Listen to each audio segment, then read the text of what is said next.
श्रीकृष्ण परब्रह्मणे नमः। श्रीमद्भगवद्गीता अथ ध्यानम्। ॐ पार्थाय प्रतिबोधितां भगवता नारायणेन स्वयं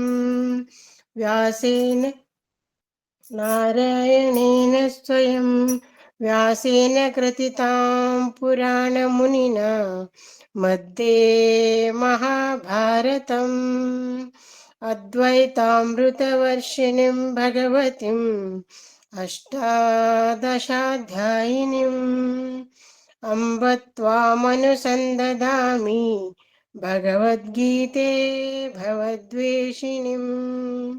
नमोऽस्तु ते व्यासविशालबुद्धे पुल्लारविन्दयतपत्रनेत्र येन त्वया भारततैलपूर्णः प्रज्वालितो ज्ञानमयप्रदीपः प्रपन्नपारिजाताय स्तोत्रवेत्रैकपाणये ज्ञानमुद्राय कृष्णाय गीतामृतदुहे नमः। प्रपन्नपारिजाताय स्तोत्रवेत्रैकपाणये ज्ञानमुद्राय कृष्णाय गीतामृतदुहे नमः। सर्वोपनिषदो गावो दुग्धा गोपालनन्दनः पार्थो वत्स सुधीर्भोक्ता दुग्धं गीतामृतं महत्। वसुदेवसुतं देवं कंसचाणूरमर्दनं देवकी परमानन्दं कृष्णं वन्दे जगद्गुरुं।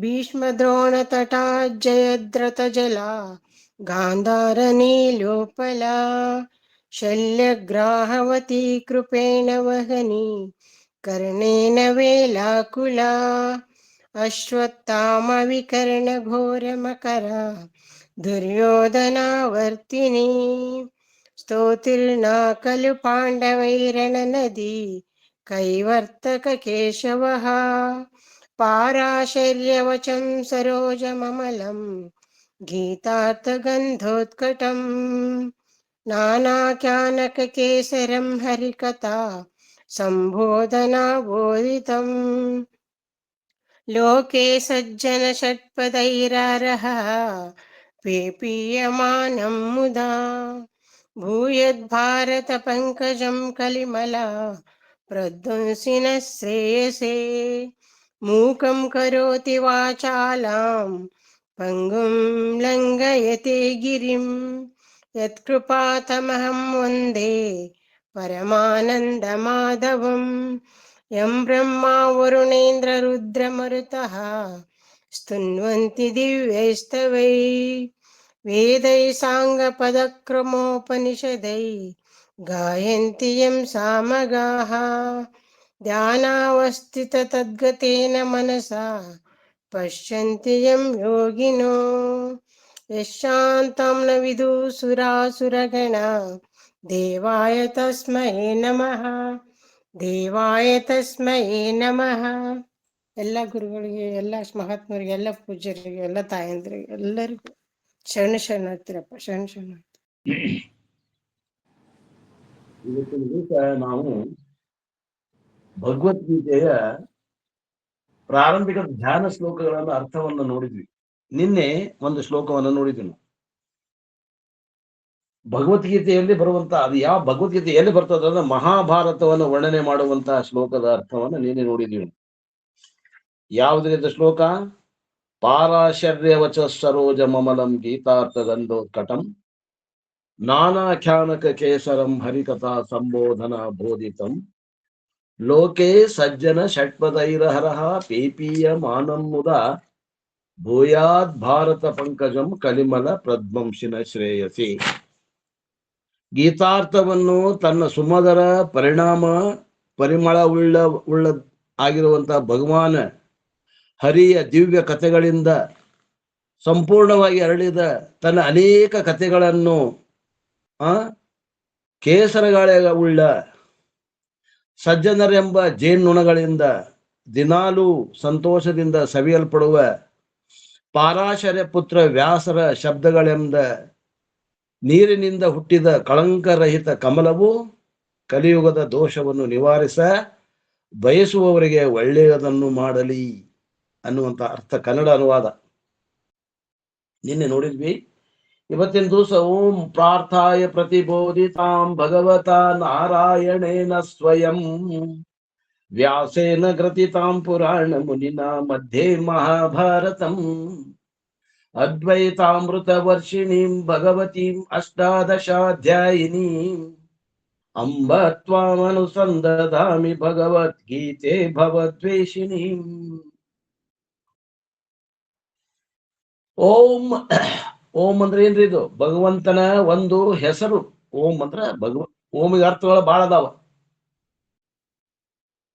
ಅಕಾರ ಉಕಾರ ಮಕಾರ ಓಂಕಾರ. ಅದ್ ಮುಂದೆ ಓ ಬಂದು ಓ ಆತು, ಓದ್ ಮುಂದೆ ಬಂದು ಓಂ ಆತು. ಓಂ ಅಂದ್ರ ಒಂದು ಜಾಗೃತ, ಒಂದು ಸ್ವಪ್ನ, ಒಂದು ಸುಷುಪ್ತಿ, ಇವೆಲ್ಲಕ್ಕೂ ಅಧಿಷ್ಠಾನವಾಗಿದ್ದ ಓಂಕಾರ ಅನ್ನೋ ಅರ್ಥ ಆಗ್ತದ. ಅನೇಕ ಅರ್ಥಗಳದಾವ ಓಂಕಾರಕ್ಕ. ಅದರಲ್ಲಿ ಒಂದು ಏನಪ್ಪಾ ಅಂದ್ರೆ ಪರಮಾತ್ಮನ ಭಗವಂತನ ಒಂದು ಹೆಸರು. ಭಗವತ ನಾರಾಯಣೇನ, ಭಗವಂತನಿಂದ, ನಾರಾಯಣನಿಂದ, ಸ್ವಯಂ ಅವನಿಂದ.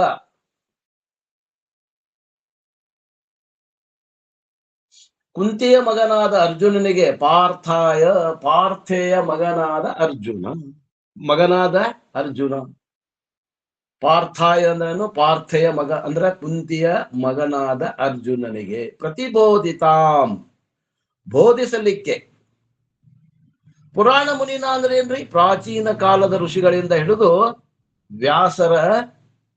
ವ್ಯಾಸನಿಂದ ಪ್ರಾರಂಭ ಮಾಡಿಕೊಂಡು ಮಧ್ಯೆ ಮಹಾಭಾರತಂ, ಮಹಾಭಾರತದ ಮಧ್ಯದಲ್ಲಿ ಗ್ರಥಿತಾಂ, ಶ್ರದ್ಧೆಯಿಂದ ಸಂಗ್ರಹಿಸಲಾದಂತಹ ಮತ್ತು ನಿರೂಪಣೆ ಮಾಡಲಾದಂತಹ ಅದ್ವೈತ ಅಮೃತ ವರ್ಷಿಣೀಂ, ಅದ್ವೈತ ಎಂಬ ಅಮೃತವ ಸುರಿಸುವ, ಮಳೆಯನ್ನು ಸುರಿಸುವ. ವರ್ಷಿಣಿ ಅಂದ್ರೆ ಮಳೆ. ಅಷ್ಟಾದಶಾಧ್ಯಾಯಿನಿಂ, 18 ಅಧ್ಯಾಯಗಳುಳ್ಳ. ಭವದ್ವೇಷಿಣಿಂ, ಸಂಸಾರ ಸಂವಾರಗಳು ಆದ ಭಗವತಿ ದೇವಿಯನ್ನು. ಅಂಬಾ, ಅಂಬಾ ಅಂದ್ರೆ ಓ ತಾಯಿಯೇ, ಓ ತಾಯಿ ಭಗವದ್ಗೀತೆಯೇ. ತ್ವಾಂ ಅನುಸಂಧಾಮಿ, ನಾನು ನಿನ್ನನ್ನು ಅನುಸಂಧಾನ ಮಾಡುತ್ತಿದ್ದೇನೆ, ಪುನಃ ಪುನಃ ಪ್ರಾರ್ಥಿಸುತ್ತೇನೆ. ಭಗವತ ನಾರಾಯಣನಿಂದ ಸ್ವತಃ ಪೃಥ ಅಂದ್ರೆ ಕುಂತಿಯ ಪುತ್ರನಾದ ಅರ್ಜುನಿಗೆ ಬೋಧಿಸಲ್ಪಟ್ಟಂತಹದ್ದು. ಹೆಂಗದರಿದು? ಪ್ರಾಚೀನ ಋಷಿ ಆದಂತ ವ್ಯಾಸರಿಂದ ಮಹಾಭಾರತದ ಮಧ್ಯಭಾಗದಲ್ಲಿ 18 ಅಧ್ಯಾಯಗಳಲ್ಲಿ ಶ್ರದ್ಧೆಯಿಂದ ಸಂಗ್ರಹಿಸಲ್ಪಟ್ಟ ಅಥವಾ ನಿರೂಪಿಸಲ್ಪಟ್ಟ ಅಥವಾ ಅನುಗೊಳಿಸಲ್ಪಟ್ಟ ಈ ಅದ್ವೈತದ ಅಮೃತ ಅನ್ನುವಂತ ಸುರಿಸುವ ಸಂಸಾರ ಸಂಹಾರಕ ಓ ತಾಯಿ ದೇವಿ ಭಗವತಿ, ಪುನಃ ಪುನಃ ನಾನು ನಿನಗೆ ನಮಸ್ಕರಿಸುತ್ತೇನೆ. ಯಾವುದೇ ಒಂದು ಆರಂಭ ಮಾಡಬೇಕಾದ್ರೆ ಶುಭದಾಯಕವಾಗಿರುತ್ತದೆ ಎಂದು ಬಗೆಯಲಾಗಿದೆ. ಓಂ ಎಂಬುದು ಭಗವಂತನ ಹೆಸರು ಆಗಿರುವುದರಿಂದ ಇದು ಗೀತೆಯ ಅಧ್ಯಯನದ ಪ್ರಾರಂಭಿಸಲು ಭಗವಂತನ ಸಹಾಯಕ್ಕಾಗಿ ನಾವು ಪ್ರಾರ್ಥಿಸಿಕೊಳ್ಳುವ ಈ ಶ್ಲೋಕಗಳನ್ನು ಪ್ರಾರಂಭಿಸುವ ಶುಭದಾಯಕವಾಗಲಿ ಎನ್ನುವಂತ ಆಶಯದಿಂದ ಪ್ರಾರಂಭ ಮಾಡಿದ.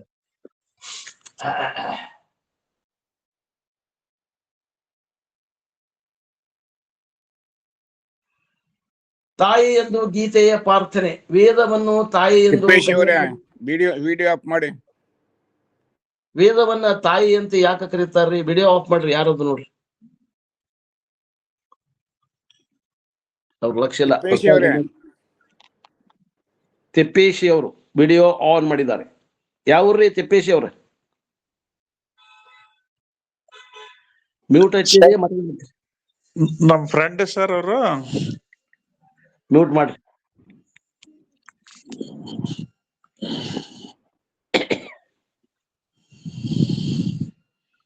ಡಿಸ್ಟರ್ಬ್ ಆಗ್ತದೆ ಬೇರೆಯವ್ರಿಗೆ. ದಯವಿಟ್ಟು ತಿಪ್ಪೇಶಿ ಅವರು ಮ್ಯೂಟ್ ಮಾಡ್ರಿ. ಮ್ಯೂಟ್ ಆಗಿದೆ. ವೇದವನ್ನು ತಾಯಿ ಎಂದು ಕರೆಯಲಾಗುತ್ತದೆ.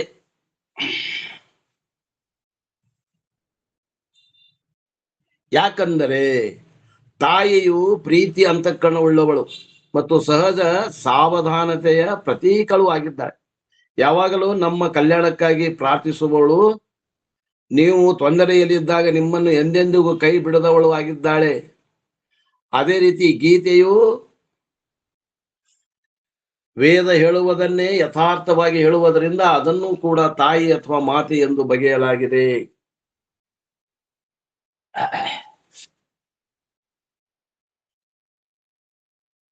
ಭಗವದ್ಗೀತೆ ಬೋಧನೆ ಯಾರಿಗೋಸ್ಕರ? ಭಗವದ್ಗೀತೆ ಅರ್ಜುನನಿಗೆ ಬೋಧಿಸಲ್ಪಡ್ತು. ಈ ಶ್ಲೋಕದಲ್ಲಿ ಇವನನ್ನು ಸಾಧಕ ಪಾರ್ಥ ಎಂದು ಕರೆಯಲಾಗಿದೆ. ಯಾಕಂದರೆ ಅವನು ಪ್ರತಾಳ ಅಂದ್ರೆ ಕುಂತಿಗೆ ಇನ್ನೊಂದು ಹೆಸರು ಪ್ರತಾಳ ಮಗನಾದಂತಹ ಪಾರ್ಥಾಯ ಪುತ್ರನು. ಗೀತೆಯು ಅರ್ಜುನನಿಗೋಸ್ಕರ ಬೋಧಿಸಲ್ಪಟ್ಟಿರೋದ್ರಿಂದ ಅರ್ಜುನನೇ ಇದಕ್ಕೆ ಕಾರಣೀಭೂತನಾಗಿದ್ದಾನೆ. ಅರ್ಜುನನಿಗೆ ಯಾರ್ಯಾರದೇವಿ? ನಮಗೆಲ್ಲರೂ ಅಧಿಕಾರಿಗಳೇ. ಮನುಷ್ಯ ಮಾತ್ರ ಎಲ್ಲರೂ ಅಧಿಕಾರಿಗಳು. ವಿಶೇಷವಾಗಿ ಗೃಹಸ್ಥರು. ಅವನು ಗೃಹಸ್ಥಿದ್ದ, ನಾವು ಗೃಹಸ್ಥರು. ಅಂದ್ರೆ ಸನ್ಯಾಸಿಗಳು ಏನ್ ಮಾಡ್ಬೇಕ್ರಿ ಅಂದ್ರೆ ಉಪನಿಷತ್ತುಗಳ ಅವರಿಗೆ ಸನ್ಯಾಸಿಗಳಿಗೆ, ಭಗವದ್ಗೀತೆ ಸಂಸಾರಿಕರಿಗೆ. ಒಂದು ಜನರಲ್ ಹಂಗೆ ಅವ್ರೇನ್ ಮಾಡಬಾರ್ದು ಭಗವದ್ಗೀತೆ ಅಂತಲ್ಲ, ನೀವು ಉಪನಿಷತ್ತು ಕೇಳಬಾರ್ದು ಅಂತೂ ಏನಲ್ಲ.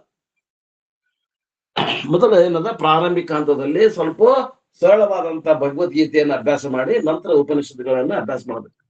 ಅದನ್ನು ಉಪನಿಷತ್ತುಗಳ ಕಠಿಣ ಉಪನಿಷತ್ತು ತಗೊಳ್ಳೋಂಗಿಲ್ಲ. ಮೊದಲು ಕಠಿಣ ಉಪನಿಷತ್ತು ತಗೊಳ್ಳೋಂಗಿಲ್ಲ. ಮೊದಲು ಸಾಧಾರಣ ಸರಳ ಇದ್ದಂತ ಉಪನಿಷತ್ತುಗಳನ್ನ ಮಾಡಿ. ನಿನ್ನೊಬ್ರು ಯಾರೋ ಕೇಳಾಗತ್ತಿದ್ರು, ನಾವು ಇದು ನೋಡಿದಿವ್ರಿ, ಈಶಾವಾಸ್ಯ ಉಪನಿಷತ್ತು, ಒಂದೇ ಉಪನಿಷತ್ತು ನಮ್ಗೆ ಏನ್ ತಿಳಿಯಲಿಲ್ರಿ ಅಂದ್ರೆ ಬೆಳಗಾವಿ ಹೇಳೋದು. ಅದಕ್ಕೆ ನಾವು ಅದನ್ನ ಮೊದಲು ಇಟ್ಟಿಲ್ರಿ, ಅದು 7ನೇ ಉಪನಿಷತ್ತು ತಗೋತೀವಿ ನಾವು. ಅದು ಕಠಿಣ ಅದ, ಅದು ಬರೀ ಕೇವಲ ಸಣ್ಣ ಗ್ರಂಥ ಅದ, ಕಠಿಣ ಬಾಳ ಅದ. ಯಾವುದು? ಈಶಾವಾಸ್ಯ ಉಪನಿಷತ್ತು. ಅದನ್ನ ನಾವು 7ನೇ ಉಪನಿಷತ್ತು ತಗೋತೀವಿ. ಈಗ ಮಾಂಡುಕ್ಯ ಆದ ನಂತರ ತಗೋತೀವಿ.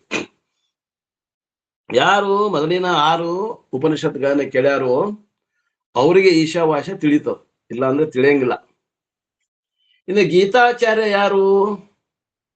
ಗೀತೆಯನ್ನು ಒಳಗೊಂಡಿರುವ ಜ್ಞಾನವನ್ನು ಭಗವಾನ್ ನಾರಾಯಣನನ್ನು ಬೋಧಿಸಿದನು.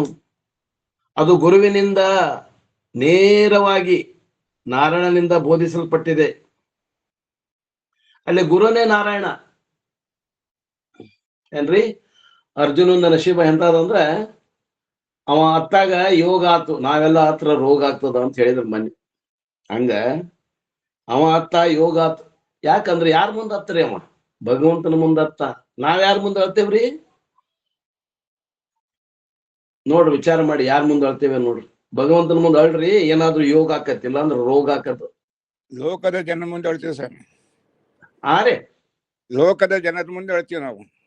ಲೋಕದ ಜನರ ಮುಂದೆ ಇಲ್ಲ, ಮನ್ಯಾಗಿನ ಮಂದಿ ಮುಂದೆ ಹೇಳ್ತೇವೆ, ಹೆಂಡತಿ ಮಕ್ಕಳ ಹತ್ರ ಹೇಳ್ತೇವೆ. ಅದಕ್ಕೆ ಅವ್ರ ಮುಂದೆ ಅಳಾಕ್ ಹೋಗ್ಬೇಡ್ರಿ, ಭಗವಂತನ ಮುಂದೆ ಅಳ್ರಿ. ಪ್ರತಿಯೊಬ್ಬ ಗುರುವು ಸಹ ನಾರಾಯಣನೆಂದು ಬಗೆಯಲಾದರೂ ಕೂಡ ಸರ್ವಜ್ಞನಾದ ಸ್ವತಃ ಭಗವಂತನೇ ಕೃಷ್ಣನು ಗೀತಾಚಾರ್ಯನೂ ಆಗಿದ್ದಾನೆ. ನೋಡ್ರಿ, ಅವನ ನಶೀಬ್ ಹೆಂಗದ. ಅವ ಭಗವಂತನು ಹೌದು, ಅವತಾರಿ ಪುರುಷ ಕೃಷ್ಣ, ಮತ್ತು ಗುರು ರೂಪದಿಂದ ಅವನಿಗೆ ಉಪದೇಶ ಮಾಡಾಗತ್ತಾನ. ಆದ್ದರಿಂದ ಗುರು ಮತ್ತು ಭಗವಂತ ಎರಡೂ ಆದಂತ ಕೃಷ್ಣನಿಂದ ಉಪದೇಶ ಪಡೆದ ಭಾಗ್ಯವಂತದ. ಹಂಗ ನಾವು ಕೂಡ ಭಾಗ್ಯವಂತರ. ಯಾಕಂದ್ರೆ ನಾವು ಕೂಡ ಅವತ್ತಿನ ಕಾಲದಾಗ ಭಗವಂತನ ಸ್ವರೂಪನಾದಂತಹ ವೇದವ್ಯಾಸರು ಅಥವಾ ಆ ಭಗವಂತ ನಾರಾಯಣ ಕೃಷ್ಣನಿಂದ ಉಪದೇಶ ಪಡೆದ್ರೆ ಇವತ್ತಿನ ದಿವಸ ನಮಗೆ ಗುರುಗಳಾದಂತಹ ಪರಮಾತ್ಮನಿಂದ ಅಪ್ಪವ್ರು ಏನದಾರೆ, ಅವರು ಗುರುಗಳು ಹೌದು, ಅವರು ಪರಮಾತ್ಮನ ಅವತಾರನೂ ಹೌದು. ಆ ಒಂದು ಭಾವದಿಂದ ನಾವು ಇವತ್ತ ಅಭ್ಯಾಸ ಮಾಡೋಣ. ನಾರಾಯಣ ಶಬ್ದದ ಅರ್ಥ ಏನ್ರಿ? ನಾರಾಯಣ ಶಬ್ದಕ್ಕೆ ಅನೇಕ ಅರ್ಥಗಳಿವೆ. ಅವುಗಳಲ್ಲಿ ಒಂದು ಇಲ್ಲಿ ವಿಶೇಷವಾಗಿ ಸಮಂಜಸವಾಗಿದೆ. ನರ ಶಬ್ದವನ್ನು ಮಾನವ ಜೀವಿಗೆ ಉಪಯೋಗಿಸಲಾಗಿದೆ.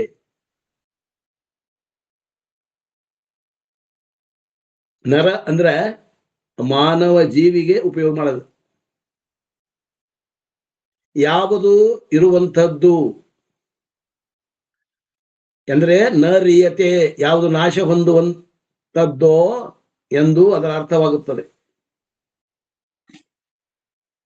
ಅಂದ್ರೆ ಏನ್ ಅರ್ಥ ಅನ್ನಂಗಂದ್ರೆ ನರಹ ಅಂದ್ರೆ ಎಂಬುದು ಎಲ್ಲವನ್ನೂ ಆವರಿಸಿರುವುದು ಮಾತ್ರ ಅನ್ವಯಿಸಬಲ್ಲದು. ಅದು ಕಾಲಾತೀತವಾದ ಕಾಲಕ್ಕತೀತವಾದಂತಹ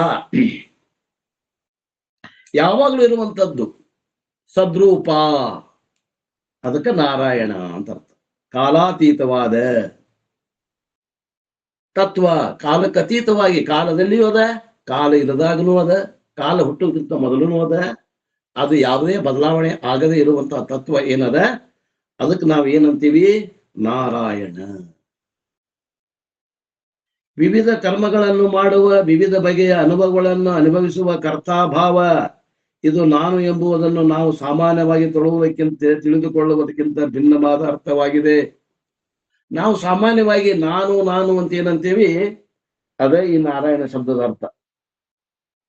ಅಂದ್ರ ನಾನು ಕರ್ತಾಭಾವದಿಂದ ಮಾಡುವುದು ಜೀವಭಾವ, ಅದಲ್ಲ, ಅದಕ್ಕಿಂತ ಭಿನ್ನವಾಗಿದೆ.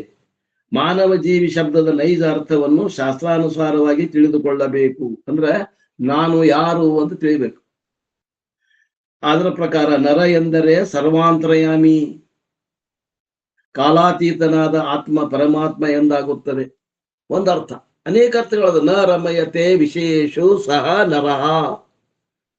ನೋಡ್ರಿ, ನರಹ ನ ರಮತೆ ವಿಶೇಷು, ವಿಷಯಗಳಲ್ಲಿ ರಮಮಾಣ ಮಾಡುವುದಲ್ಲ ಯಾವನೋ ಅವನು ನರ ಅಂತ. ನಾವೆಲ್ಲರೂ ವಿಷಯಗಳಲ್ಲಿ ರಮಮಾಣ ಮಾಡ್ತೇವಲ್ಲ, ನರರು ಸದಾ ಅಲ್ಲ ಅಂತ ನಾವು. ಹಿಂಗ ಅನೇಕ ಅರ್ಥಗಳನ್ನ ಒಳಗೊಂಡಾವ ಈ ಸಂಸ್ಕೃತ ಶಬ್ದಗಳು. ನರನಿಗೆ ಸಂಬಂಧಿಸಿದು ನಾರಂ ಎಂದರೆ ಜಗತ್ತು ಸರ್ವಾಂತರ್ಯಾಮಿ ಕಾಲಾತೀತ ಪರಮಾತ್ಮನಿಂದ ಸೃಷ್ಟಿಯಾಗಿರುತ್ತದೆ, ಪರಮಾತ್ಮನಿಂದ ಪರಿಪಾಲನೆ ಮಾಡಲ್ಪಡುತ್ತದೆ, ಕೊನೆಗೆ ಪರಮಾತ್ಮನಲ್ಲಿ ವಿಲೀನವಾಗುತ್ತದೆ. ಈ ಜಗತ್ತು ಯಾವುದರಿಂದ ಹುಟ್ಟಿ ಎದರಲ್ಲಿ ಜೀವಿಸಿಕೊಂಡು ಇದ್ದೋ ಕೊನೆಗೆ ಎದರಲ್ಲೇ ಲಯ ಆಗ್ತದಲ್ಲ, ಅದೇ ಪರಮಾತ್ಮ ತತ್ವ. ಯಥೋ ವಾ ಇಮಾನಿ ಭೂತಾನಿ ಜಾಯಂತೆ ಏನ ಜಾತಾನಿ ಜೀವಂತೆ ಯತ್ ಪ್ರಯಂತವಿ ಸಂವಿಸಂತೆ ತದ್ವಿಜಿಜ್ಞಾಸಸ್ವ ತದ್ ಬ್ರಹ್ಮ. ಎಲ್ಲಿ ಬಂದತ್ರಿ ಇದು? ಉಪನಿಷತ್ತು ವಾಕ್ಯ, ತೈತ್ತರೀಯ ಉಪನಿಷತ್ತಿನ ಬಂದದು. ಅದನ್ನ ಇಲ್ಲೇ ಹೇಳಾಗತ್ತಾರ ನೋಡಿ.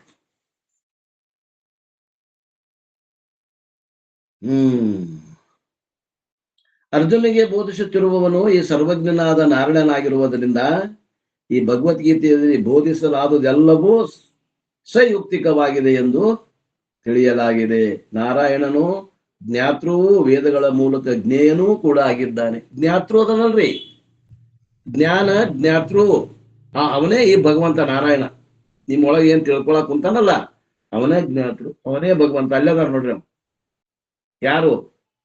ನಾರಾಯಣ. ನಿಮ್ಮಲ್ಲಿ ಜ್ಞಾತೃ ಅದನಲ್ಲ, ಹಾ ಹಾ ಹಾ ಹಾ ಎಲ್ಲವನ್ನ ಅರಿಯವ ಅದನಲ್ಲ ಜ್ಞಾತೃ, ಅವನೇ ನಾರಾಯಣ.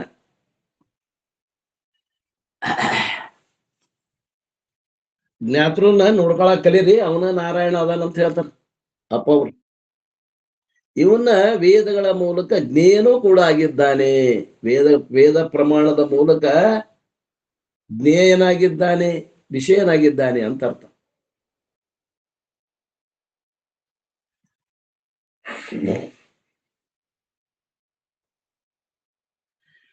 ಈ ಭಗವದ್ಗೀತೆ ನಿರೂಪಣೆ ಮಾಡಿದವರು ಯಾರ್ರಿ? ವ್ಯಾಸರು. ಭಗವಂತನು ಅರ್ಜುನಿಗೆ ಬೋಧಿಸುವುದನ್ನು ವ್ಯಾಸನಿಲ್ಲದ ನಿಮಗೆ ಗೊತ್ತಾಗುವುದು ಹೇಗೆ?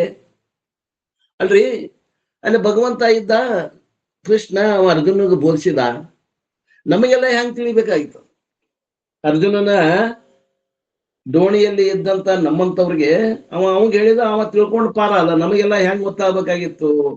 ಆಗ್ತಿದ್ದಿಲ್ಲ. ಅದಕ್ಕೆ ವ್ಯಾಸರಿಗೆ ನಾವು ನಿರೂಪಣೆ ಮಾಡಿದವರು ಯಾರು? ವ್ಯಾಸರು. ಯಾವುದೇ ತತ್ವೋಪದೇಶವು ಶಿಷ್ಯನ ನಿರೂಪಣೆಯಾಗಿರುತ್ತದೆ. ಆದ್ದರಿಂದ ಶಿಷ್ಯನು ನಿಪುಣನಾಗಿದ್ದರೆ ಅವನಾಗಲಿ ಅವಳಾಗಲಿ ಸರಿಯಾಗಿ ನಿರೂಪಿಸುತ್ತಾರೆ. ಶಿಷ್ಯನು ಪರಿಮಿತಿ ಒಳಪಟ್ಟಿರುವವನಾದರೆ ನಿರೂಪಣೆ ವಿಷಯದಲ್ಲಿ ಸಮಸ್ಯೆಗಳು ಉಂಟಾಗುತ್ತವೆ. ಶಿಷ್ಯ ಪರಿಮಿತಿ ಒಳಪಟ್ಟಿರಬಾರದು. ಅಂದ್ರೆ ಯಾವ ಪರಿಮಿತಿ? ನನಗೆ ತಿಳಿಯಂಗಿಲ್ರಿ, ನಾ ಅನಧಿಕಾರಿ ಅದೇನಿ, ನನ್ನಲ್ಲಿ ಮಲದೋಷ ಅದ, ನನ್ನಲ್ಲಿ ವಿಕ್ಷೇಪ ದೋಷ ಅದ, ಇವು ಎರಡು ದೋಷಗಳು ಬಂದಾವ, ಅನಧಿಕಾರಿ.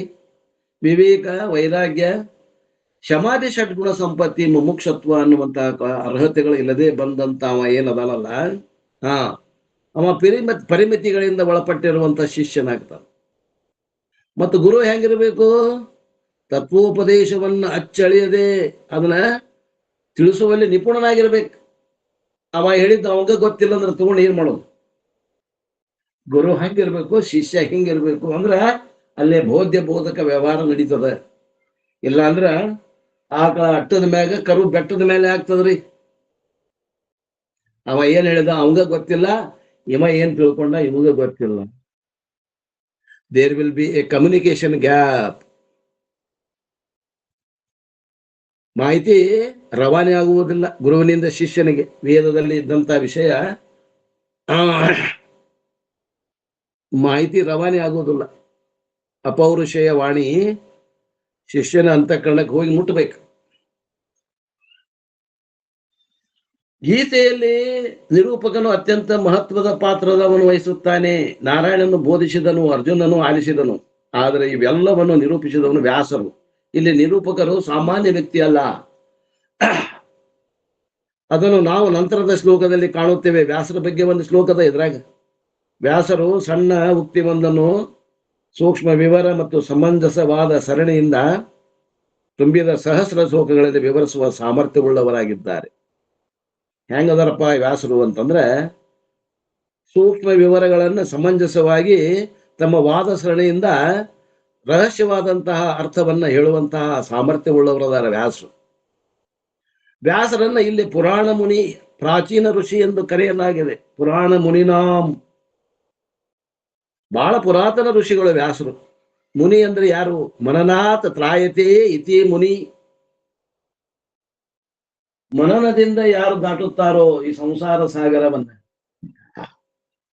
ಈ ಭ್ರಮ ಸಾಗರವನ್ನ, ಈ ಅವಿದ್ಯೆ ಸಾಗರವನ್ನ, ಈ ಕತ್ತಲೆಯನ್ನ ಯಾರು ದಾಟುತ್ತಾರೋ ಅವ್ರಿಗೇನಂತಾರ್ರಿ? ಮುನಿ. ಮುನಿ ಮನನಾಥ ತ್ರಾಯತೆ ಇತಿ ಮುನಿ.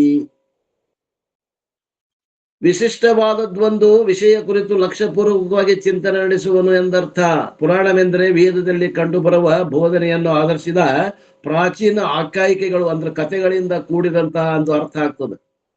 ವ್ಯಾಸರು ಆ ಕಥೆಗಳನ್ನೆಲ್ಲ ಒಟ್ಟಿಗೆ ಸಂಗ್ರಹ ಮಾಡಿದರು ಮತ್ತು ವೈದಿಕ ದರ್ಶನಕ್ಕೆ ಚ್ಯುತಿ ಬಾರದಂತೆ ಅವುಗಳನ್ನು ಬರೆದು ಬರಹ ರೂಪಕ್ಕೆ ತಂದು ನಮಗೆಲ್ಲ ಕೊಟ್ಟು ಹೋಗಿದ್ದಾರೆ. ಅವುಗಳನ್ನು ಪುರಾಣಗಳೆಂದು ಕರೆಯುತ್ತಾರೆ. ಆದ್ದರಿಂದ ಅವರಿಗೆ ಪುರಾಣ ಮುನಿ ಎಂದು ಕರೆಯಲಾಗುತ್ತದೆ.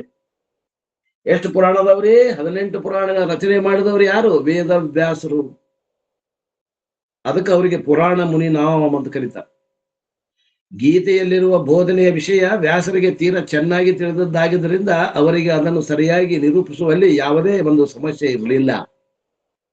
ಅರ್ಜುನನಿಗೆ ಭಗವಂತನು ಬೋಧಿಸಿದ್ದನ್ನು ವ್ಯಾಸರು ಎಲ್ಲಿ ನಿರೂಪಿಸುತ್ತಾರೆ ಅಂದ್ರೆ, ಮಹಾಕಾವ್ಯ ಮಹಾಭಾರತದ ಮಧ್ಯಭಾಗದಲ್ಲಿ ಗೀತೆ ಎಂದು ಕರೆಯಲಾಗುವ 18 ಅಧ್ಯಾಯಗಳಲ್ಲಿ ಅದನ್ನು ನಿರೂಪಣೆ ಮಾಡಿದ್ದಾರೆ.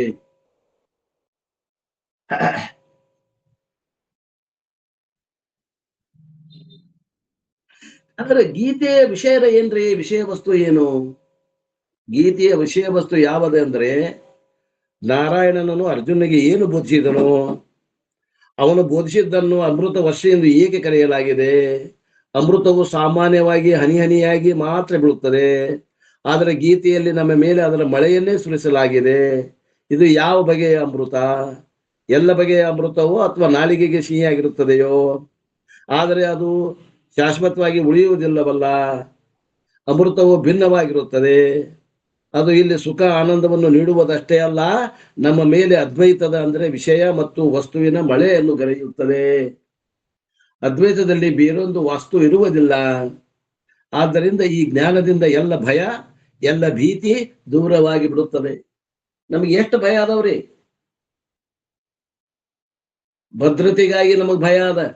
ಎಲ್ಲ ನಮ್ದು ರೊಕ್ಕ ಹೋಗ್ತೈತೋ, ಎಲ್ಲ ನಮ್ಮ ಆಸ್ತಿ ಹೋಗ್ತೈತೋ, ಮೊದಲಿನ ಭಯ. ಎರಡನೇ ಭಯ, ಎಲ್ಲಿ ನಮ್ಮ ಕುಲ ಬಾಂಧವರು ಇಲ್ದಂಗ ಹಾಕಾರೋ, ಅದು ಭಯ. ಮೂರನೇ ಭಯ ಏನು? ಎಲ್ಲಿ ನಮ್ಗ ಸಾವು ಬರ್ತೈತೋ. ಇವು ಭಯದಾಗ ಜೀವನ ನಡೆದದ, ಮನುಷ್ಯನ ಜೀವನ ನಡೆದದ. ಭಯಭೀತನಾಗಿದ್ದಾನ. ಆದ್ರೆ ಈ ಭಯ ಭೀತಿಯನ್ನ ದೂರ ಮಾಡುವಂತ ಶಾಸ್ತ್ರ ಯಾವ್ದಾದ್ರು ಇದ್ರೆ ಅದು ಭಗವದ್ಗೀತೆ, ಅದ್ವೈತ ಶಾಸ್ತ್ರ. ದ್ವಿತೀಯಾತ್ ವೈ ಭಯಂ ಭವತಿ. ತನಕ್ಕಿಂತ ಬೇರೆ ಇನ್ನೊಬ್ರು ಅದಾರ ಅಂದ್ರೆ ಭಯ ಉತ್ಪತ್ತಿ ಆಕತ್ರಿ. ಆದ್ದರಿಂದ ನಾವು ಏನ್ ಹೇಳ್ತೇವೆ ಅಂದ್ರೆ ನಿನಕ್ಕಿಂತ ಬೇರೆ ಯಾರು ಇಲ್ಲ, ನೀವ್ ಒಬ್ಬನೇ ಅದಿ ನೋಡಪ್ಪ, ನೀ ಹೆದರ್ಕೊಳ್ಳೋದು ಕಾರಣನೇ ಇಲ್ಲ. ಏನ್ ನಿನಕ್ಕಿಂತ ಬೇರೆ ತೋರಾಕತ್ತೈತಲ್ಲ ಅದು ಅವಿದ್ಯೆಯಿಂದ ತೋರ್ತದ. ಇರಾಮ ನೀವ್ ಒಬ್ಬನೇ ಅದಿದಿ, ಇರುವಕ್ಕೆ ನೀವು ಒಬ್ಬಕ್ಕೆ ಅದಿದಿ. ಅದು ಸ್ತ್ರೀಲಿಂಗರ ಇರ್ಲಿ ಪುಲ್ಲಿಂಗರ ಇರ್ಲಿ, ಎಲ್ಲರೂ ಆತ್ಮ ಸ್ವರೂಪರೇ ಅದಿರಿ. ಇರೋರು ನೀವು ಒಬ್ಬರೇ ಅದಿರಿ, ಯಾರಿಗೂ ಹೆದರ್ಬೇಕಾಗಿಲ್ಲ. ಮರಣ ನಿಮ್ಮ ಹತ್ರ ಬರುವುದೇ ಇಲ್ಲ. ಮರಣ ಐತಿ ಬೇರೆಯವ್ರ ಸುದ್ದಿ, ಮನಿ ಸುದ್ದಿ, ನಿಮ್ಮ ಮನಿ ಸುದ್ದಿ ಅಲ್ಲ, ಬಾಜು ಮನಿ ಸುದ್ದಿ. ಶರೀರ ಅನ್ನುವಂಥದ್ದು ಬಾಜು ಮನಿ, ಅಲ್ಲಿ ಮರಣ ಬರ್ತದ. ನೀವು ಅಲ್ಲಿ ಇಲ್ಲ, ನೀವು ಅದು ಅಲ್ಲವೇ ಅಲ್ಲ. ಭ್ರಮದಿಂದ ಕಲ್ಪಿತವಾಗಿ ನಿಮ್ಗೆ ತಿಳ್ಕೊಂಡಿರಿ, ನಿಜವಾಗಿ ಶರೀರ ನೀವು ಅಲ್ಲವೇ ಅಲ್ಲ. ವಿಚಾರ ಮಾಡಿ ನೋಡ್ರಿ, ಅದ್ವೈತ ಜ್ಞಾನವನ್ನ ಅನುಭವಿಸಿ ನೋಡ್ರಿ. ನಿಮ್ಮಲ್ಲಿ ದ್ವೈತ ಅನ್ನೋದಿಲ್ಲ ಇಲ್ಲ. ದ್ವಿತೀಯಾತ್ ವೈ ಭಯಂ ಭವತಿ. ದ್ವೈತದಲ್ಲಿ ಮಾತ್ರ ಭೀತಿ ಇರುತ್ತದೆ, ಆದ್ದರಿಂದ ಅದ್ವೈತದಲ್ಲಿ ಭೀತಿ ಇಲ್ಲವೇ ಇಲ್ಲ. ಯಾಕೆಂದರೆ ನಿಮ್ಮನ್ನು ಹೊರತುಪಡಿಸಿ ಭಯ ಪಡಿಸಬೇಕಾದಂತ ಇನ್ನೊಂದು ವಸ್ತು ಇಲ್ಲವೇ ಇಲ್ಲ. ಇದು ಖಾತ್ರಿ ಎಲ್ಲಿ ಮಠ ಆಗುವುದಿಲ್ಲ, ಅಲ್ಲಿ ಮಠ ಭೀತಿ ತಪ್ಪೋದಿಲ್ಲ. ಖಾತ್ರಿ ಆಗ್ಬೇಕು ಮನ್ಸಿಗೆ, ನನ್ನ ಬಿಟ್ಟು ಯಾರು ಇಲ್ಲ ಅನ್ನೋದು ಖಾತ್ರಿ ಆಗೈತೇನು? ಆತಂದ್ರ ಭಯ ಇಲ್ಲ, ಆಗ್ಲಿಕ್ಕಂದ್ರ ಭಯ ಗ್ಯಾರಂಟಿ. ಕುಂತ್ರ ಭಯ, ನಿಂತ್ರ ಭಯ, ಕತ್ಲಾ ನೋಡಿದ್ರ ಭಯ, ರೊಕ್ಕ ಇಲ್ಲಂದ್ರ ಭಯ, ಸಂಬಂಧಿಕರು ಇಲ್ಲಂದ್ರ ಭಯ, ಆಸ್ತಿ ಇಲ್ಲಂದ್ರ ಭಯ. ಮೈ ಗಾಡ್, ಏನ್ ಭಯ ರೀ? ಹೆದರೇ ಸಾಯೋದದ. ಅದ್ವೈತ ಅಮೃತ ಅಂತಿರಲ್ಲ, ಏನಿದು? ನಿನ್ನನ್ನು ಬಿಟ್ಟು ಬೇರೆ ಏನೂ ಇಲ್ಲವೆಂಬುದೇ ಇಲ್ಲಿ ವಿಷಯ. ಅದ್ವೈತವೆಂದರೆ ನಿನ್ನನ್ನು ಬಿಟ್ಟು ಬೇರೆ ಯಾರು ಇಲ್ಲ, ನೀನು ಒಬ್ಬನೇ ಇರುವವ, ನೀನು ಒಬ್ಬಳ ಇರುವಕ್ಕಿ. ಅವನಾಗಲಿ ಅವಳಾಗಲಿ ಅವರಷ್ಟೇ ಇರೋದ, ಆ ಆತ್ಮ ಸ್ವರೂಪದಿಂದ ಅಷ್ಟೇ ಅದಿರಿ. ಉಳಿದೆಲ್ಲ ಮಿಥ್ಯಾದ, ಪ್ರಾತಿಭಾಸಿಕದ, ಭ್ರಮದಿಂದ ತೋರಾಗತ್ತದ. ಬಡಬಡ್ಸಾಗತ್ತೇವಿ, ಕನಸಿನಾಗ ಬಡಬಡ್ಸಾಗತ್ತೇವಿ. ಎಚ್ಚರಿಲ್ಲ, ಕನಸು ಬಿದ್ದದ ಬಡಬಡ್ಸಾಗತ್ತೇವಿ. ನಾನು ಶರೀರ, ನನಗೆ ಮರಣ ಬಂದ್ರೆ ಭಯ, ನನಗೆ ನನ್ನ ಆಪ್ತರು ತೀರ್ಕೊಂಡ್ರೆ ನನಗೆ ದುಃಖ. ನೀನು ಪರಿಪೂರ್ಣನಾಗಿರುತ್ತಿ. ನೀನು ಪರಿಪೂರ್ಣ ಅಂದ್ರೆ ನೀನು ನಿನ್ನಲ್ಲಿ ಏನಾದ್ರೂ ಹಾಕಿದ್ರೆ ಪೂರ್ಣ ಆಗವಲ್ಲ. ಸದ್ಯ ಪೂರ್ಣ ಅದಿ ನೀನು.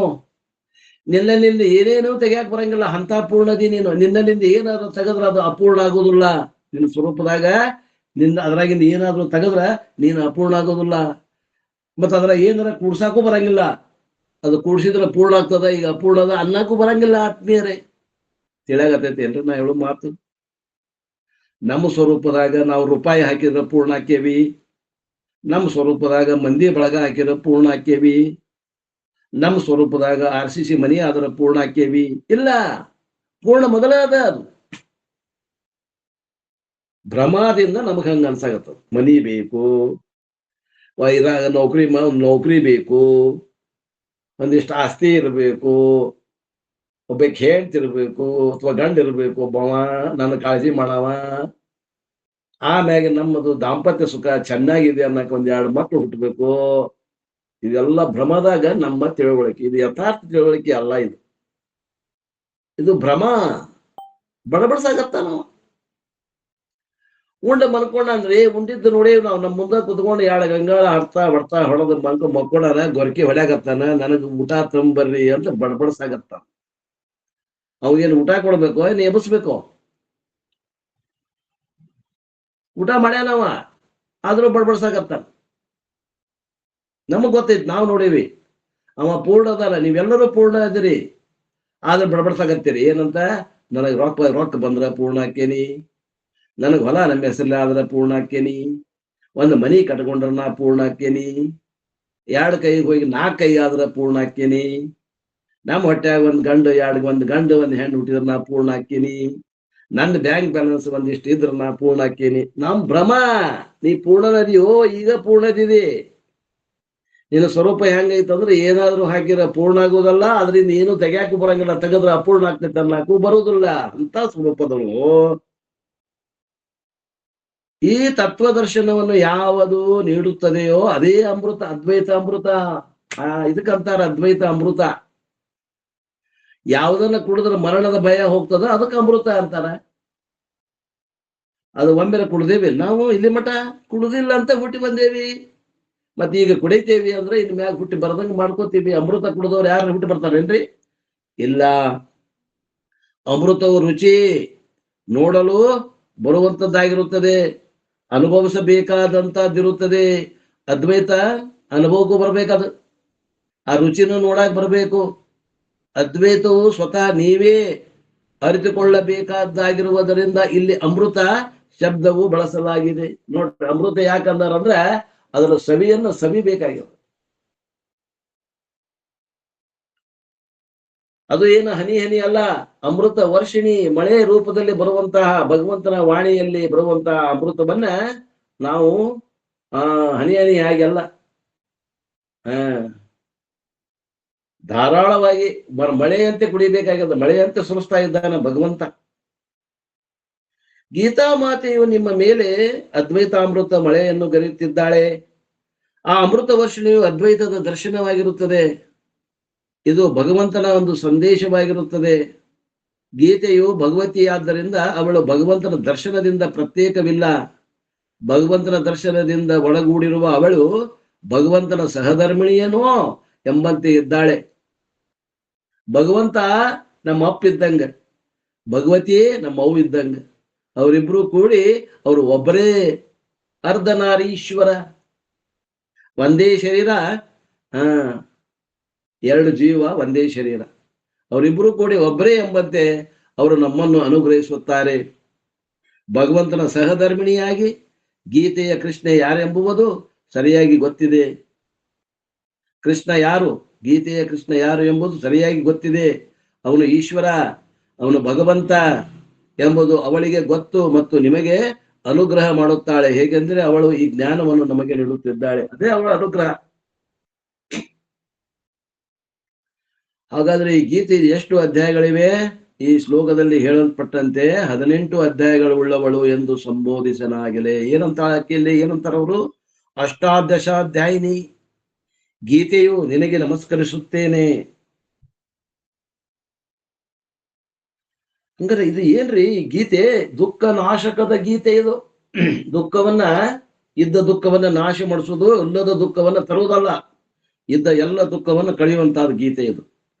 ಅದ್ವೈತಾಮೃತವು ಭವಸಾಗರವನ್ನು ಸಂಪೂರ್ಣವಾಗಿ ನಾಶ ಮಾಡಿಸುತ್ತದೆ.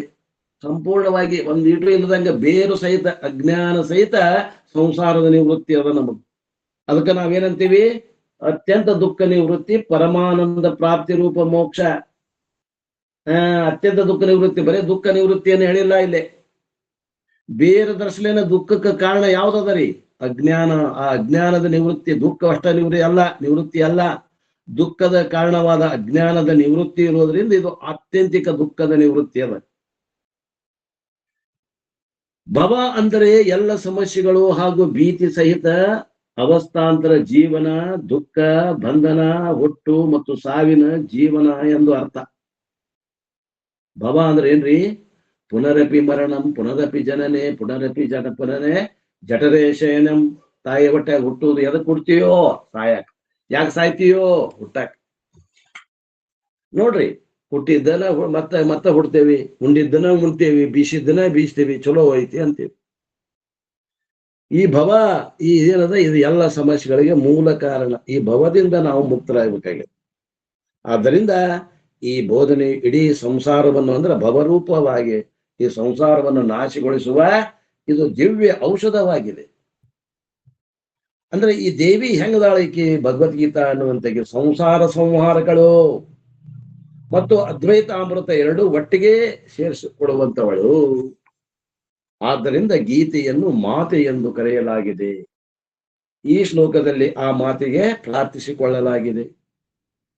ಅಂತೆಯೇ ನಮ್ಮ ಅಧ್ಯಯನವನ್ನು ಪ್ರಾರಂಭಿಸುವುದ ಮುಂಚೆ ಈ ಮೊದಲನೇ ಶ್ಲೋಕದಲ್ಲಿ ನಾವು ಅವಳನ್ನು ಧ್ಯಾನಿಸುವ ಮೂಲಕ, ಅವಳನ್ನು ಪ್ರಾರ್ಥಿಸಿಕೊಳ್ಳುವ ಮೂಲಕ ಅವಳಿಗೆ ನಮಸ್ಕರಿಸುತ್ತೇವೆ. ಅಲ್ಲದೆ ಅಲ್ಲಿ ಪ್ರಾರ್ಥನೆ ಎಂದು ಕರೆಯಲ್ಪಟ್ಟ ಅರ್ಜುನ, ಪಾರ್ಥ ಎಂದು ಕರೆಯಲ್ಪಟ್ಟಂತ ಅರ್ಜುನ ಹಾಗೂ ಕೃಷ್ಣ ಮತ್ತು ವ್ಯಾಸರನ್ನು ಪರಿಗಣಿಸದೆ ಗೀತೆಯನ್ನು ಕುರಿತು ಪರ್ಯಾಯ ಯೋಚಿಸಲಿಕ್ಕೆ ಆಗುವುದಿಲ್ಲ. ಅಲ್ರಿ, ಭಗವದ್ಗೀತೆ ಅಭ್ಯಾಸ ಮಾಡ್ತೀವಿ, ನಮಗೆ ವ್ಯಾಸರು ಗೊತ್ತಿಲ್ಲ, ನಮಗ ಕೃಷ್ಣ ಯಾರು ಗೊತ್ತಿಲ್ಲ, ನಮ್ಗೆ ಅರ್ಜುನ ಗೊತ್ತಿಲ್ಲ ಅನ್ನಕ್ ಬರ್ತದೇನ್ರಿ? ಇಲ್ಲ. ಆದ್ದರಿಂದ 2ನೇ ಶ್ಲೋಕವು ವ್ಯಾಸರನ್ನು ಉದ್ದೇಶಿಸಿ ಹೇಳುವುದಾಗಿದೆ. ಆ ವ್ಯಾಸರಿಗೆ ನಮ್ಮ ನಮಸ್ಕಾರಗಳನ್ನು ತಿಳಿಸ್ತೇವೆ. ಯಾವುದದು ಶ್ಲೋಕ? ನಮೋಸ್ತುತೆ ವ್ಯಾಸ ವಿಶಾಲ ಬುದ್ಧೇ ಪುಲ್ಲಾರವಿಂದಾಯತ ಪತ್ರ ನೇತ್ರ ಏನತ್ವಯ ಭಾರತ ತೈಲ ಪೂರ್ಣ ಪ್ರಜ್ವಾಲಿತೋ ಜ್ಞಾನಮಯ ಪ್ರದೀಪ. ನೋಡ್ರಿ, ಈ ಶ್ಲೋಕಗಳನ್ನ ಅನ್ನೋದಷ್ಟ ಅಲ್ಲ, ಅನ್ನುವತ್ನಾಗ ಅರ್ಥ ಆಗ್ಬೇಕು. ಅಂದ್ರೆ ಅನ್ನುವತ್ನಾಗ ಅರ್ಥ ಆಗಬೇಕು. ಸುಮ್ಮನೆ ಅಂದ್ರೆ ಬಾಯ್ಪಾಟ್ ಅಂದ್ರೂ ಉಪಯೋಗ ಇಲ್ಲ, ತಪ್ಪಂದ್ರೂ ಉಪಯೋಗ ಇಲ್ಲ. ಬಹಳ ಮಂದಿ ತಪ್ಪ ಹೇಳ್ತೀರಿ. ನಾನು ಹೇಳಿ ಹೇಳಿ ಸಾಕಾತ್. ಯಾಕೋ ಏನೋ ನಿಮ್ ಕಡೆ ಏನು ಪುಸ್ತಕ ಇಲ್ಲೋ, ಏನು ಕೈಲೇ ಬರ್ಕೊಂಡಿರೋ, ಏನು ನಿಮ್ ದಾಟಿನ ಹಂಗೋ, ಏನ್ ನಾಳಿಗೆ ಹೊಳ್ಳಂಗಿಲ್ಲೋ, ನನಗಂತೂ ತಿಳಿದಂಗಾಗೈತಿ. ಎಲ್ಲ ವಿಷಯ ವಸ್ತುಗಳನ್ನ ಎಲ್ಲ ಬಿಡಿಬಿಡಿಸಿ ಹೇಳಾಗತ್ತೀನಿ. ವಿಶಾಲ ಬುದ್ಧಿ, ವಿಶಾಲವಾದ ಬುದ್ಧಿಮತ್ತೆ ಉಳ್ಳವನು ಯಾರು? ಇವ ವ್ಯಾಸ. ಪುಲ್ಲ ಅರವಿಂದ ಆಯತ ಪತ್ರ ನೇತ್ರ. ಏನ್ ಹಿಂಗಂದ್ರ ನಿರ್ಮಲ ಮತ್ತು ಪೂರ್ಣ ಅರಳಿರುವ ಕಮಲದಂತೆ ಮನೋಹರವಾದ ಪೂರ್ಣ ಕಣ್ಣುಗಳು ಉಳ್ಳವನು. ಹೆಂಗದಾವ್ ಕಣ್ಣು? ವ್ಯಾಸರು ನಿರ್ಮಲ ಅದಾವ್, ಮಾಯ ಇಲ್ಲ. ಮಾಯ ಆವರಣ ಕಳೆದೈತೆ. ಆ ಒಂದು ದೃಷ್ಟಿಕೋನದಲ್ಲಿ ಮಾಯ ಇಲ್ಲ, ಅಜ್ಞಾನ ಇಲ್ಲ, ನಿರ್ಮಲ ಅದ. ಪೂರ್ಣ ಅರಳಿರುವ ಕಮಲದಂತೆ. ಕಮಲ ಮೊಗ್ಗಿದ್ದಾಗ ಅಷ್ಟು ಸುಗಂಧ ಇರಂಗಿಲ್ಲ, ಪೂರ್ಣ ಅರಳಿದಾಗ ಅದರ ಸುಗಂಧ ಬೀರ್ತದ. ಹಂಗ ಕಮಲದಂತೆ ಮನೋಹರವಾದ, ಮನಸ್ಸನ್ನ ಹರಣ ಮಾಡುವಂತ ಸಾಮರ್ಥ್ಯ ಅದ. ಯಾರಿಗೆ? ಆ ವ್ಯಾಸರ ಕಣ್ಣುಗಳಿಗೆ. ಅಂತ ವ್ಯಾಸರಿಗೆ, ಓ ವ್ಯಾಸರೇ, ಏನತ್ವಯ ತೈಲ ಪೂರ್ಣ. ಏನತ್ವಯ ಅಂದ್ರೆ ಯಾರಿಂದ? ನಿನ್ನಿಂದ. ಭಾರತ ತೈಲ ಪೂರ್ಣ ಅಂದ್ರೆ ಭಾರತವೆಂಬ ತೈಲದಿಂದ ತುಂಬಿದ್ದು. ಪ್ರದೀಪ ಅಂದ್ರೆ ದೀಪ, ದೀವಿಗೆ ಜ್ಞಾನಮಯ, ಜ್ಞಾನ ರೂಪದಲ್ಲಿ ಪ್ರಜ್ವಾಲಿತ, ಸರಿಯಾಗಿ ಹೊತ್ತಿಸಲಾದ. ತೇ ನಿನಗೆ ನಮೋಸ್ತುತೆ, ನಮಸ್ಕಾರಗಳು, ನನ್ನ ನಮಸ್ಕಾರಗಳು. ಅಂದ್ರೆ ಏನಂದಂಗಾತು? ಅಪರಿಮಿತವಾದ ಬುದ್ಧಿಯುಳ್ಳ, ನಿರ್ಮಲ ಮತ್ತು ಪೂರ್ಣ ಅರಳಿದ ಕಮಲದಂತೆ ರಮ್ಯವಾದ ಕಣ್ಣುಗಳುಳ್ಳ, ಮಹಾಭಾರತವೆಂಬ ತೈಲ ಸುರಿದು ಜ್ಞಾನದ ದೀಪವನ್ನು ಸರಿಯಾಗಿ ಹೊತ್ತಿಸಿದ ಓ ವ್ಯಾಸರೇ, ನಿನಗೆ ನನ್ನ ನಮಸ್ಕಾರಗಳು. ವ್ಯಾಸರ ಬುದ್ಧಿ ವಿಶಾಲ ಇತ್ತು.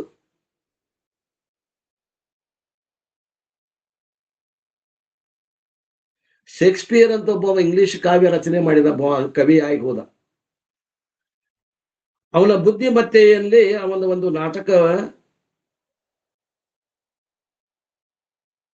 ನಾಟಕವಿದೆ.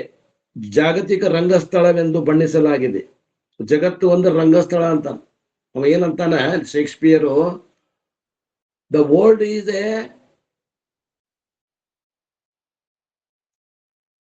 Drama and we are all play parts.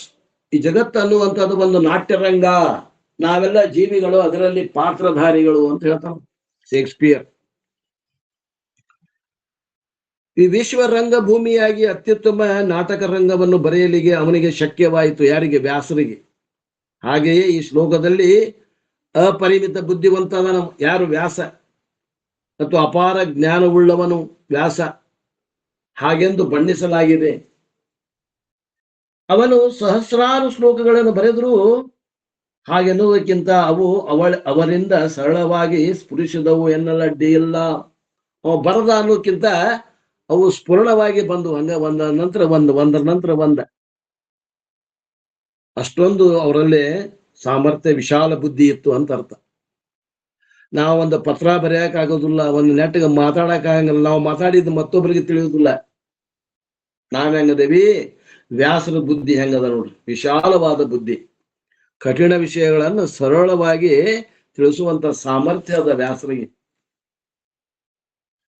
ವ್ಯಾಸರ ಬಗೆಗೆ ಒಂದು ಕಥೆಯನ್ನ ಹೇಳ್ತೇವೆ ನಾವು.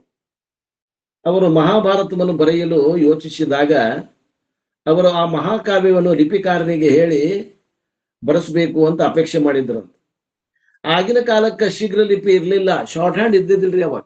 ಯಾರೋ ಒಬ್ಬ ಶಾರ್ಟ್ ಹ್ಯಾಂಡ್ ಲಿಪಿಗಾರ ಇದ್ನಂದ್ರ ಅವನು ಕರ್ಕೊಂಡು ಪಟ ನಾ ಹೇಳ್ತೀನಪ್ಪ ನನಗೆ ಸ್ಫೂರ್ಣ ಆದಂಗ ನೀ ಬರ್ಕೊಂತ ಹೋಗ್ಬೇಕು, ಶಾರ್ಟ್ ಹ್ಯಾಂಡ್ ನಿಲ್ಲುವಂಗಿಲ್ಲ. ಅವಾಗ ಯಾರು ಸಿಗ್ಲಿಲ್ಲ ಲಿಪಿಗಾರ, ಶೀಘ್ರ ಲಿಪಿಗಾರ ಸಿಗ್ಲಿಲ್ಲ. ಆ ಲಿಪಿಗಾರ ಇಲ್ಲದೆ ಇರುವುದರಿಂದ ಲಿಪಿಕಾರನು ಸಾಧಾರಣ ಲಿಪಿಯಲ್ಲಿ ಶೀಘ್ರವಾಗಿ ಬರೆದುಕೊಳ್ಳಬೇಕಾಗಿತ್ತು, ಆದಷ್ಟು ಬೇಗನೆ ಬರ್ಕೋಬೇಕಾಗಿತ್ತು, ಏನೋ ಹೇಳಿದ್ರು ಕೂಡ ಬರ್ಕೋಬೇಕಾಗಿತ್ತು. ವ್ಯಾಸರ ಮನಸ್ಸು ತೀಕ್ಷ್ಣ ಇತ್ತು ಮತ್ತು ಸ್ಪಷ್ಟ ಆಗಿತ್ತು. ಅವರು ಹೇಳುವುದನ್ನು ಬರೆದುಕೊಳ್ಳಲು ಯಾವ ಮಾನವ ಜೀವಿಯಿಂದಲೂ ಶಕ್ಯ ಇದ್ದಿದ್ದಿಲ್ಲ. ಅವರು ಹಾಗೆಯೇ ಸರಾಗವಾಗಿ ಅಡೆತಡೆ ಇಲ್ಲದೆ ಒಂದರ ನಂತರ ಒಂದರಂತೆ ಶ್ಲೋಕಗಳನ್ನ ಹೇಳ್ತಾ ಇದ್ರು. ಅವರೊಂದಿಗೆ ಸಾಗುವ ಸಾಮರ್ಥ್ಯವಿದೆ ಎಂದು ಯಾರೂ ಆಶೆ ತಾಳುವಂತೆ ಇರಲಿಲ್ಲ. ಆದ್ದರಿಂದ ಅವರು ತಮ್ಮ ಲಿಪಿಕಾರನಾಗಲು ಭಗವಾನ್ ಗಣೇಶನನ್ನು ಕೇಳಿಕೊಂಡ್ರು. ಭಗವಂತಗೆ ಕರೆದ್ಬಿಟ್ರು, ಗಣೇಶ ಬಾರಪ್ಪ ನೀನ ಬರ್ಯಾವ, ಉಳಿದವ್ರು ಯಾರು ಮನುಷ್ಯರಿಗೆ ಬರೆಯಕ್ ಆಗಂಗಿಲ್ಲ, ನಾನು ಸ್ವಲ್ಪ ಸ್ಪೀಡ್ ಅದೇನಿ, ಆ ಸ್ಪೀಡ್ನಾಗ ಬರ್ಕೊಳಕ್ ಆಗಂಗಿಲ್ಲ, ಅದಕ್ಕ ನೀನ ಬಾ ಅಂತ ಗಣೇಶನ ಕರೆದ್ರಂತ. ಯಾರು? ವ್ಯಾಸರು. ಗಣೇಶ ಒಂದು ಕರಾರಿನ ಮೇಲೆ ಒಪ್ಕೊಂಡ. ಅವನು ಒಂದು ಕರಾರ ಮಾಡಿದ್ನಂತ. ಏನಂತ? ವ್ಯಾಸರು ಬರೆಯುವುದನ್ನು ಹೇಳುವುದನ್ನು ಒಮ್ಮೆ ಪ್ರಾರಂಭಿಸಿದ ಮೇಲೆ ನಡುವೆ ನಿಲ್ಲಕೂಡದೆಂದು ಆ ಕರಾರು. ನೋಡ್ರಿ ಗುರುಗಳ, ನೀವು ಬರೆದು ಏನ್ ಹೇಳ್ತೀರಿ ಬರಿತೀನಿ, ಆದ್ರೆ ನೀವು ನಿಲ್ಲುವಂಗಿಲ್ಲ. ವ್ಯಾಸರು ಅದಕ್ಕೆ ಒಪ್ಪಿದ್ರು. ನಿಲ್ಲದೆ ಹೇಳ್ಬೇಕು, ಒಂದಾಗುತ್ತಲೆ ಒಂದು ವಿಚಾರ ಮಾಡೋಂಗಿಲ್ಲ, ನಡಕ್ ಸರಳವಾಗಿ ಬರ್ಬೇಕಂಗ. ವ್ಯಾಸರು ಅದನ್ನು ಒಪ್ಪಿದ್ರು. ಆದ್ರೆ ಅವರು ಕೂಡ ಒಂದು ಕರಾರ್ ಹಾಕಿದ್ರಂತ. ಯಾರು? ವ್ಯಾಸರು ಕರಾರ್ ಹಾಕಿದ್ರಂತ. ಏನಂತ? ನಾವು ಹೇಳಿದ್ದೆಲ್ಲವನ್ನು ಪ್ರತಿಯೊಂದು ಅರ್ಥದಲ್ಲೂ ಗಣೇಶನು ತಿಳಿದುಕೊಳ್ಳಬೇಕೆಂದು ಅದರ ಕರಾರು. ನಾ ಏನ್ ಹೇಳ್ತೀನಲ್ಲ ನೀ ಬರೀತಿಯಲ್ಲ, ನೀ ತಿಳ್ಕೊಂಡು ಬರಿಬೇಕಪ್ಪ, ತಿಳ್ಕೊಳ್ಳೋದ ಬರೆಯುವಂಗಿಲ್ಲ.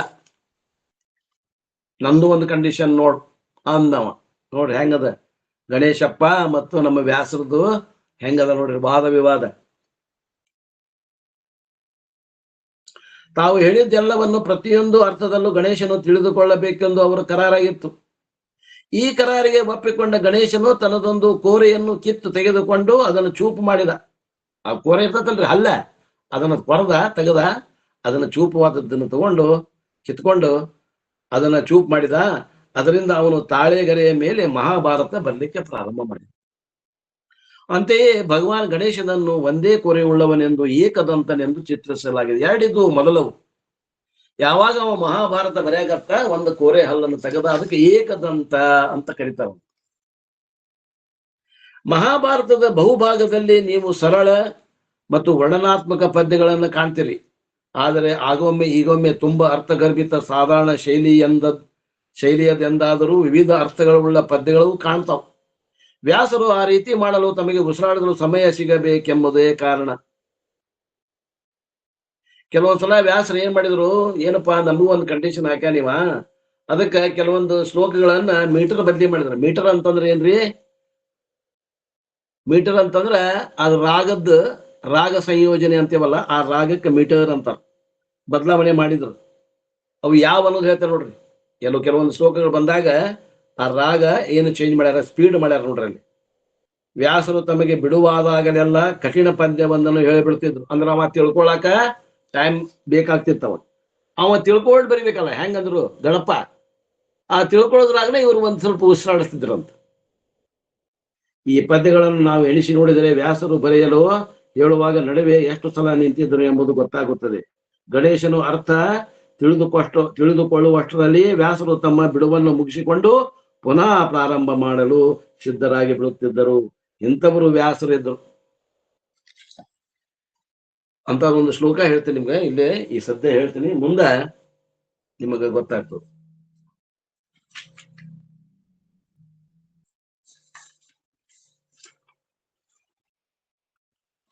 ಒಂದ ನಿಮಿಷ ಹೋಗ್ಬೇಕು, ಬಹಳ ಜನ ಆಯ್ತು. ಅಧ್ಯಾಯ 2 20ನೇ ಶ್ಲೋಕ ತಗೊಳ್ರಿ. 19ನೇ ಶ್ಲೋಕ ಮತ್ತು ಉಳಿದ ಶ್ಲೋಕ ನೋಡ್ರಿ. ಎರಡೆರಡು ಎಷ್ಟೆಷ್ಟು ಏನದಾವ? 19 ನೋಡ್ರಿ, 20 ನೋಡ್ರಿ ಹೆಂಗದ ನೋಡ್ರಿ. ಏನಂ ವೇತಿ ಹಂತಾರಂ ಯಶ್ಚೈನಂ ಮನ್ಯತೆ ಹತಂ ಉಭೌ ತೌ ನ ವಿಜಾನೀತೋ ನಾಯಂ ಹಂತಿ ನ ಹನ್ಯತೆ. ಇಲ್ಲಿ ಉಷಾಡ್ಸ ಟೈಮ್ ಸಿಗಂಗಿಲ್ಲ, ಇಲ್ಲಿ ಸಿಗ್ತದ ನೋಡ್ರಿ. ನ ಜಾಯತೆ ಮ್ರಿಯತೆ ವಾ ಕದಾಚಿತ್ ನಾಯಂ ಭೂತ್ವಾ ಭವಿತಾ ವಾ ನ ಭೂಯಃ ಅಜೋ ನಿತ್ಯ ಶಾಶ್ವತೋ ಯಂ ಪುರಾಣೋ ನ ಹನ್ಯತೆ ಹನ್ಯಮಾನೇ ಶರೀರೇ.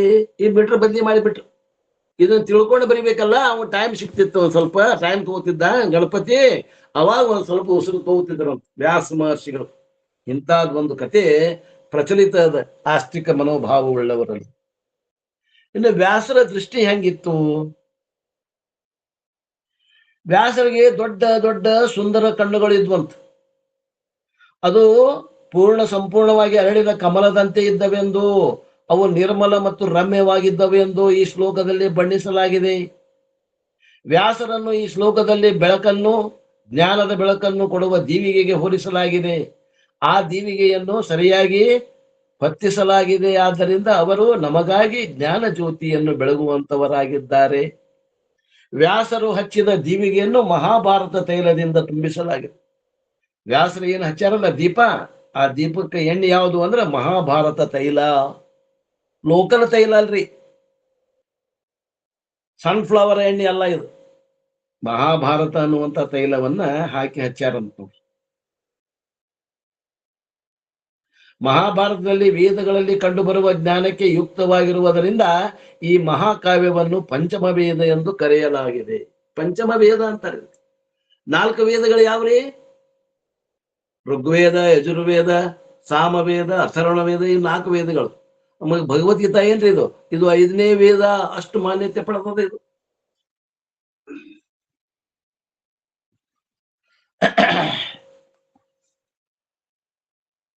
ಈ ಜ್ಞಾನದ ದೀಪವನ್ನು ಹಚ್ಚುವ ಏಕಮೇವ ಉದ್ದೇಶದಿಂದಲೇ ಇದನ್ನು ಬರೆಯಲಾಗುತ್ತದೆ ಎಂದು ಕಾಣುತ್ತದೆ. ಯಾವುದಾದರೂ ಒಂದು ಸಣ್ಣ ವಸ್ತುವನ್ನು ಭಾರಿ ದೊಡ್ಡ ಹಿನ್ನೆಲೆಯಲ್ಲಿ ಪ್ರದರ್ಶಿಸಿದಾಗ ಅದರ ಸೌಂದರ್ಯ ಅನೇಕ ಸಲ ಹೆಚ್ಚು ಎದ್ದು ಕಾಣುತ್ತದೆ. ಒಂದು ಸಣ್ಣ ವಸ್ತುವನ್ನ ಭಾರಿ ದೊಡ್ಡ ಹಿನ್ನೆಲೆ, ಬ್ಯಾಕ್ಗ್ರೌಂಡ್ ಎಂದು ದೊಡ್ಡ ಸ್ಕ್ರೀನ್ ಹಾಕಿ ಅದನ್ನು ತೋರಿಸಿದಾಗ ಅದರ ಸೌಂದರ್ಯ ಹೆಚ್ಚಿಗೆ ಕಾಣ್ತದೆ. ಮಹಾಭಾರತ ಅಂತ ಒಂದು ತೈಲ ಚಿತ್ರವಿದ್ದಂತೆ ನೋಡ್ರಿ. ಒಂದು ಬಣ್ಣಗಳಿಂದ ತಯಾರು ಮಾಡಿದ ತೈಲ ಚಿತ್ರವಿದ್ದಂತೆ, ಆಯಿಲ್ ಪೇಂಟ್ ಅಂತ ಅರ್ಥ. ಅದರ ಹಿನ್ನೆಲೆಯಲ್ಲಿ ವೇದೋಕ್ತ ಜ್ಞಾನ ಹೊರಹೊಮ್ಮುತ್ತದೆ. ವೇದದಲ್ಲಿ ಹೇಳಿದ ಜ್ಞಾನ ಇದರಲ್ಲಿ ಹೊರಹೊಮ್ಮುತ್ತದೆ. ಜ್ಞಾನವೇ ದೀವಿಗೆ, ಮಹಾಕಾವ್ಯವೇ ಅದರ ತೈಲ. ತೈಲವು ದೀವಿಗೆಯಾಗಿದೆ, ದೀವಿಗೆ ತೈಲಕ್ಕಾಗಿ ಅಲ್ಲ. ತೈಲ ದೀವಿಗೆಗೆ ಏನ್ರಿ, ದೀವಿಗೆಗೆ ತೈಲಕ್ಕಾಗಿ ಅಲ್ಲ. ಯಾವ ಈ ಶ್ಲೋಕದಲ್ಲಿ ಮಹಾಭಾರತ ತೈಲದಿಂದ ವೇದೋಕ್ತ ಜ್ಞಾನ ದೀವಿಗೆಯನ್ನು ಬೆಳಗಿಸುವ ವ್ಯಾಸರಿಗೆ ಗೌರವವನ್ನು ಸಲ್ಲಿಸಲಾಗಿದೆ. ಈ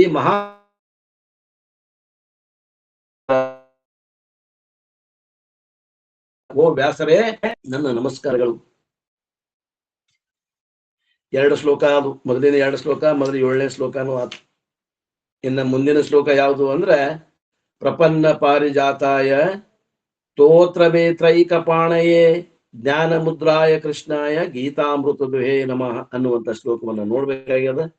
ಅದರ ಮತ್ ನಾಳೆಗೆ 8:30 ನೋಡೋಣ ಅನ್ನುವಲ್ಲಿಗೆ ಇವತ್ತಿನ ಈ ನನ್ನ ವಾಕೃಪ ಸೇವೆಯನ್ನು ಗುರುಪಾದಕ್ಕೆ ಸಲ್ಲಿಸಿ ನನ್ನ ವಾಣಿಗೆ ವಿರಾಮ.